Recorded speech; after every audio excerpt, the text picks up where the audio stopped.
The biggest trade in history just dropped, and something feels off. What would you just say to fans who are frustrated about this move? Luka Doncic traded for Anthony Davis. Just let that sink in. Here's what the NBA wants you to believe. The Mavericks were frustrated with Luka's conditioning, and they thought Anthony Davis's defense would finally make them champions. That's the story they're selling. But if we've learned anything over the years, it's this. Official stories don't always tell the whole truth. And this one, something doesn't add up. The most shocking, stunning, insane trade in NBA history happened, and it makes absolutely no sense for so many different reasons. Naturally, I started digging. I searched everywhere, read everything I could find. And the deeper I went, the clearer it became. The numbers, the timing, the behind-the-scenes moves, it all pointed to one thing. This trade was a scam. And today, we're exposing exactly why. Well, let's be clear. I'm the one making the decision, and Jay's supportive of it, so it's me.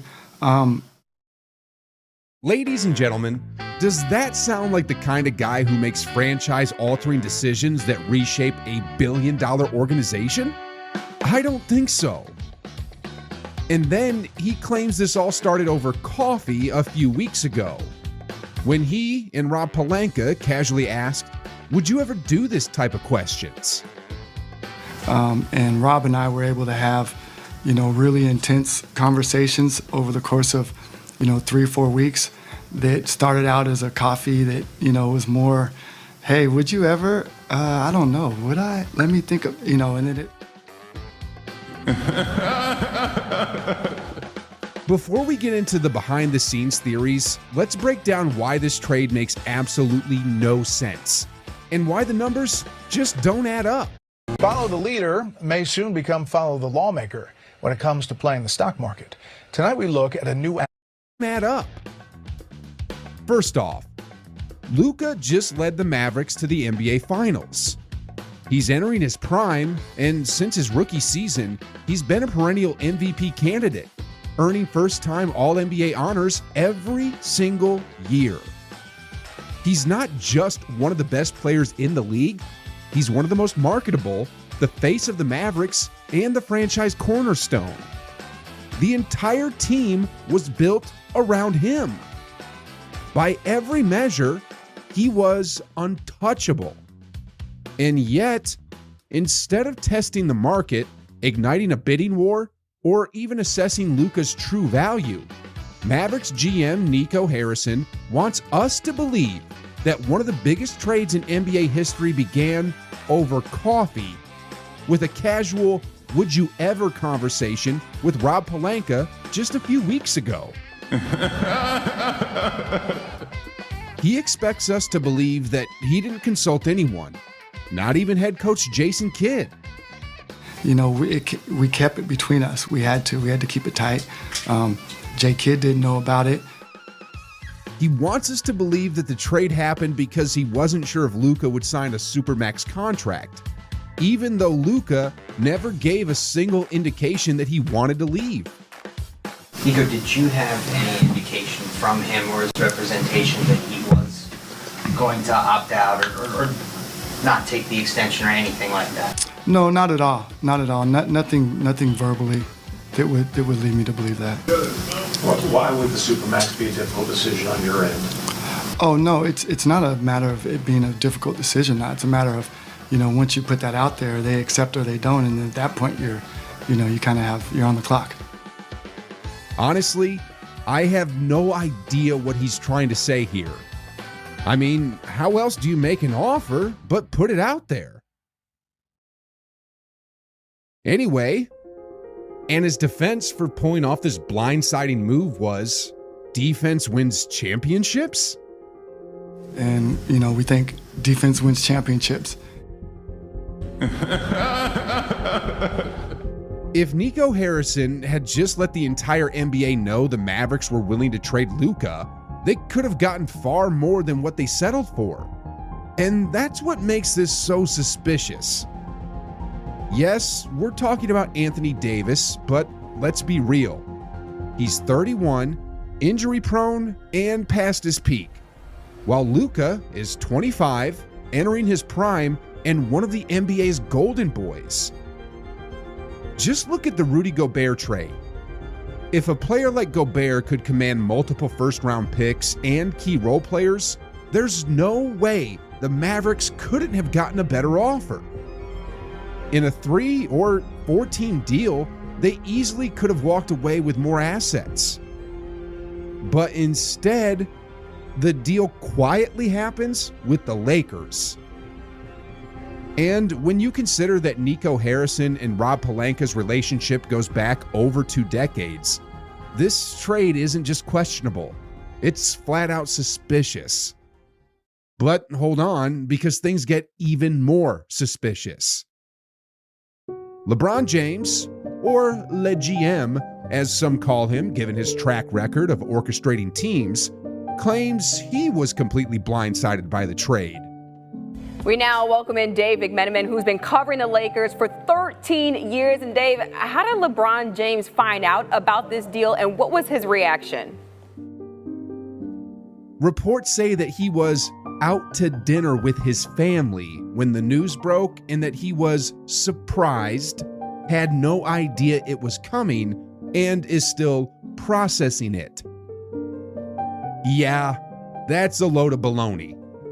Nothing happens in Laker Nation without LeBron at least knowing about it, if not outright influencing it. I mean, this is LeBron we're talking about. He's controlled almost every major roster move since arriving in LA. For example, he handpicked his podcaster buddy for a head coaching job. He secured his NBA unready son a roster spot on the most prestigious franchise in basketball. And let's not forget, he personally shut down a trade that could have brought DeMar DeRozan and likely Buddy Hield to the Lakers, 2 players who would have been perfect fits at the time. And now we're supposed to believe he had no clue this was happening? Come on. Fans weren't buying it either, saying, "Isn't it strange that LeBron, with all his connections, was caught off guard? You gotta be dumb as to believe this for even a millisecond." Of course he knew. That's why he made it a point to organize a family outing instead of vibing with the teammates after the game. There's even more suspicions about this, like Adam Silver's pressure to boost NBA ratings, the Mavericks' new ownership and their business ties, and the fact that this trade came out of nowhere. All of it raises questions. But let's move past the suspicions.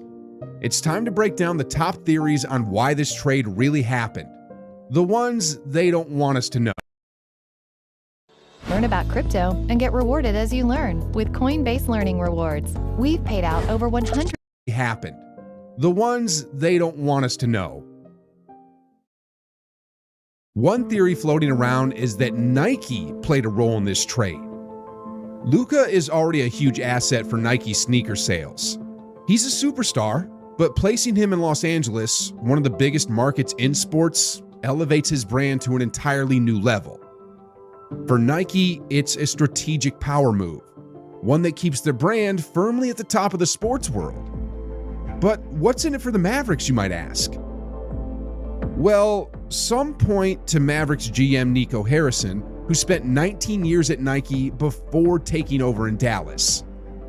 The theory suggests that he still has a financial stake in the company, maybe in stocks or other incentives, and that making a move that benefits Nike could mean a nice golden parachute for him when he eventually heads back to Oregon.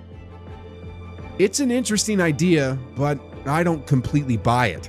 Not on its own. Something this obvious would be easy for the league to catch, and the Mavericks owners wouldn't just let it slide. No, if there's something shady going on here, it probably goes even higher. And that brings us to the next layer of theories. If Mark Cuban were still in charge, there's no way he'd trade Luka. He even once joked he'd rather divorce his wife than move him. But Cuban sold most of his stake last year, and here's where it gets interesting. The new ownership group has deep connections to Las Vegas. Some fans believe their long-term goal is to relocate the Mavericks to Vegas, rebranding them as the Las Vegas Mavericks. But the only way Adam Silver and the NBA would greenlight such a massive move? Send Luka to the Lakers first. This theory suggests that while pairing Luka with LeBron doesn't guarantee a championship, the real impact is bigger than basketball.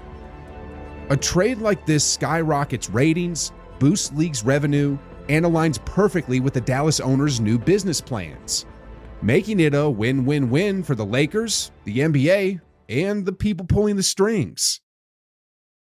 I came across a fan comment that suggests what's happening right now isn't unique to the Mavericks. It's part of a large pattern across major North American sports leagues. It goes like this.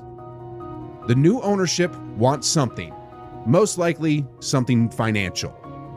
If the city doesn't give it to them, which, according to this fan, could be a new arena with a casino attached to it, they intentionally sabotage the fan base. And in this case, that meant trading their golden boy. Attendance then starts to drop, the team struggles, and suddenly, there's a justification to relocate to another city that will give them everything they want. And isn't this exactly what just happened with the Oakland A's? This isn't just about basketball. It's about Las Vegas, an NFL team, an NHL team, and now an NBA team? A move like this skyrockets Vegas's influence in the sports world, boosting everything from tourism to business deals to major sponsorships. And here's the kicker. The majority owners, the Adelson and Dumont family, just happen to live in Vegas. Coincidence?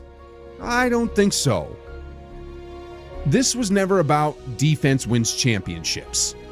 This wasn't some casual coffee shop conversation that magically turned into a franchise-altering move.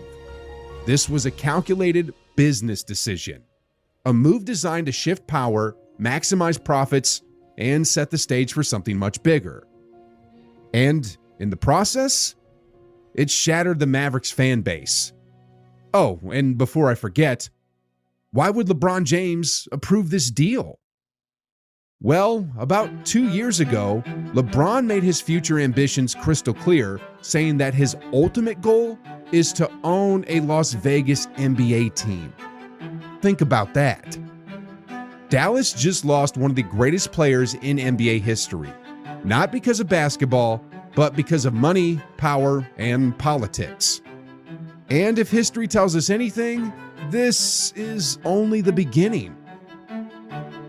On a different note, which young NBA star is poised to carry the torch for the next decade? Over 20 years ago, Kobe took it from Michael, so who's next? Who will have that defining moment, the one where they step up, seize the spotlight, and prove they're ready to lead the league, just like Kobe did against his idol? The greatest of all time, Michael Jeffrey Jordan. If you haven't seen that game and don't know what I'm talking about, do yourself a favor.